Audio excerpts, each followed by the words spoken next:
चींटी और टिड्डे की कहानी। गर्मी का दिन था। सुबह की खिली धूप में एक टिड्डा बड़े मज़े से घास पर फुदक रहा था। वहाँ बड़ा खुश था और उस खुशी में गा रहा था, नाच रहा था और ज़िंदगी के मज़े ले रहा था। एक और जगह टिड्डा अपनी मस्ती में लगा हुआ था। वहीं दूसरी ओर एक चींटी अनाज के एक दाने को पीठ पर तोड़कर अपने बिल में ले जा रही थी। जब चींटी टिड्डे के पास से गुजरी तो टिड्डे ने उसे अपने पास बुलाया और कहा, प्यारी चींटी, आओ मज़े करें। लेकिन चींटी ने मना कर दिया और अपने काम में लगी रही। वह पूरे दिन कड़ी मेहनत कर एक एक अनाज को दाने खेत से उठाकर अपने बिल तक ले जा रही थी। अपनी मस्ती में डूबा टिड्डा चींटी को देखता और हंसता। वह बार बार उसे अपने पास बुलाता और कहता, प्यारी चींटी, तुम क्यों इतनी मेहनत कर रही हो?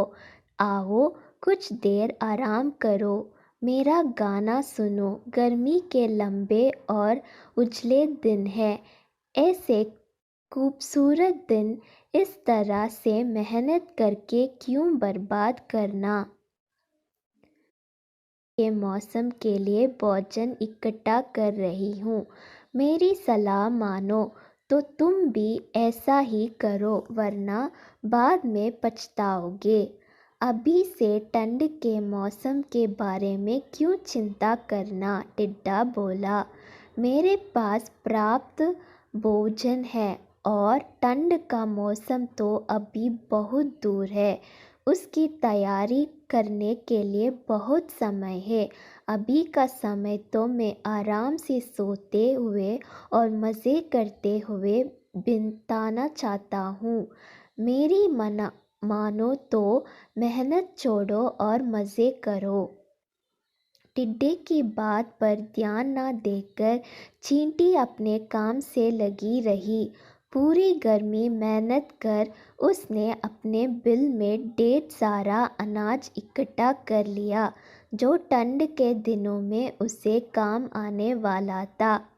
उधर टिड्डा ठंड के मौसम की तैयारी के स्थान पर पूरे दिन नाचता गाता रहा। अपनी मस्ती में उसे होश ही नहीं रहा कि गर्मी के दिन बहुत लंबे समय तक नहीं रहने वाले हैं।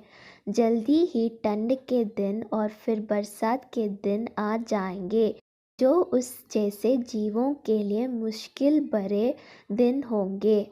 धीरे धीरे गर्मी चली गई और वसंत का मौसम आ गया। फिर वसंत का मौसम ठंड में तब्दील हो गया। अब तो सूरज बमुश्किल आसमान में नज़र आता। दिन छोटा हो गया और रात लंबी हो गई थी। कड़कड़ाती ठंड पड़ने लगी थी और बर्फबारी होने लगी थी। अब टिड्डे को महसूस हुआ कि चींटी सही कह रही थी। उसे भी इस मौसम के लिए पहले से तैयारी करनी चाहिए थी।